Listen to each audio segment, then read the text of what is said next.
سلام علیکم ملګرو. د شیخ صاحب د بیان د باندې اورم چې څوک نم خاندي نو به خاندي.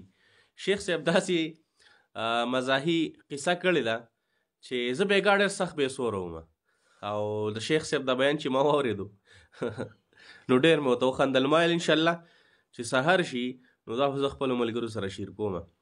نو د شیخ صاحب د بیان واورئ ملګرو، او که خوښ هم شو نو نورو ملګرو سره هم شیر کوئ. د شیخ صاحب د بیان واورئ جي.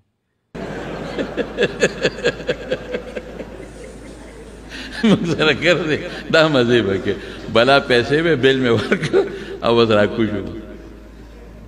قراقي روپۍ به سره کړې ده، ګیرې د لمنه اوږده ده، ده به سهار به د اشراق لمونځ هم کړي، امینه تهجد به هم کړي، او صاحب به ګیره به په بادامو غوړه کړي او خوشحاله به و. په خېټه به یې لاس چې زه سړی مې ووم.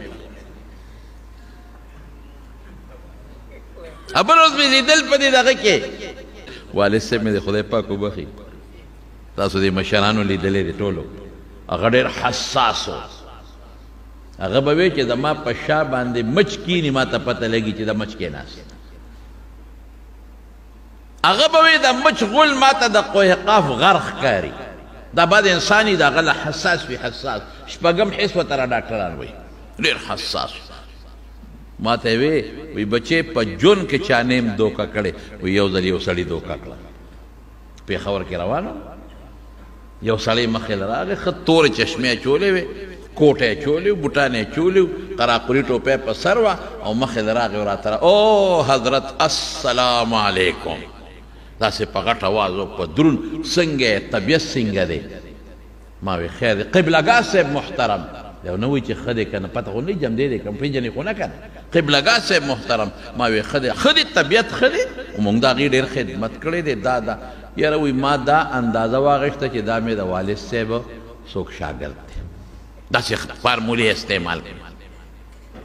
ما وی چې دا مې د والد صاحب شاګرد. ښه طبیعت ښه دی، خیر دی، تاسو څنګه یې؟ ښه یې، کاروبار ښه دی. لکه داسې خبرې کولې چې ما دا ذهن ته راله چې دا زمونږ ښه قریبي دوست دی او د داجي مې شاګرد دی، راځه ډوډۍ در باندې خورم. ما وی نه جي، نه سوال نه پیدا کېږي، مونږ ستاسو ډېرې نمکې خوړلې دي، ستاسو سره ډېر ډوډۍ خوړلې دي، ستاسو د والد صاحب او تاسو دا نه ډوډۍ. وی صاحب سلاطین هوټلو پخوا په پېښور کې اوس هم شته، قیمتي هوټلو هغې ته یې بوتلم، نه خورم. وی نه خامخا به درباندې نن ډوډۍ خورم، دا غوښې راوړه، دا راوړه، دا راوړه، دا راوړه، دا راوړه. یا لکه بس دی وی چې نه. وی ډوډۍ هغه مو خوړه او ما مو خوړه، ښه بلا ډوډۍ را باندې وخوړه. وی ما ته وی چې دلته یو سکریم دی یو 2 منټه او هغه سکریم زه راله. ما چې نه زه نه خورم، بې سوال نه پیدا کېږي. وی سړی سکریم پسې پاسېد او زه میز ته ناست یم، لاړ غیب شو. غیب شو. خدای سړی به کله راځي، هغه بیره راغی، وی ته بس پاسې نه وي؟ ما چې زما ملګري سکریمونه تللی دی راځي. بیا راغی وی پاسې نه، ما چې زما ملګري چې کوم ځای ته سکریمونه تللی دی؟ یاره پاسې وی دونه پیسې کېږي، بل یې ماله راوړه. لوښي اوچت کړل، ووره وی چې پلیټ یې اوچت کړه، اوس پته نه لګي چې دې سپېره د پلیټ لاندې دا کاغذ کم ځای ښاو دی.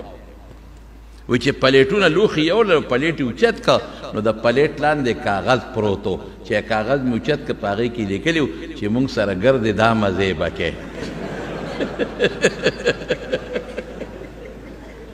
مونږ سره ګرځې دا مزې به کوې. بلا پیسې به بیل مې ورکړه او بس راکوشو. قراقي روپۍ به سره کړې ده، ګیرې د لمنه اوږده ده، ده به سهار به د اشراق لمونځ هم کړي، امینه تهجد به هم کړي، او صاحب به ګیره به په بادامو غوړه کړي او خوشحاله به و. په خېټه به یې لاس چې زه سړی مې ووم.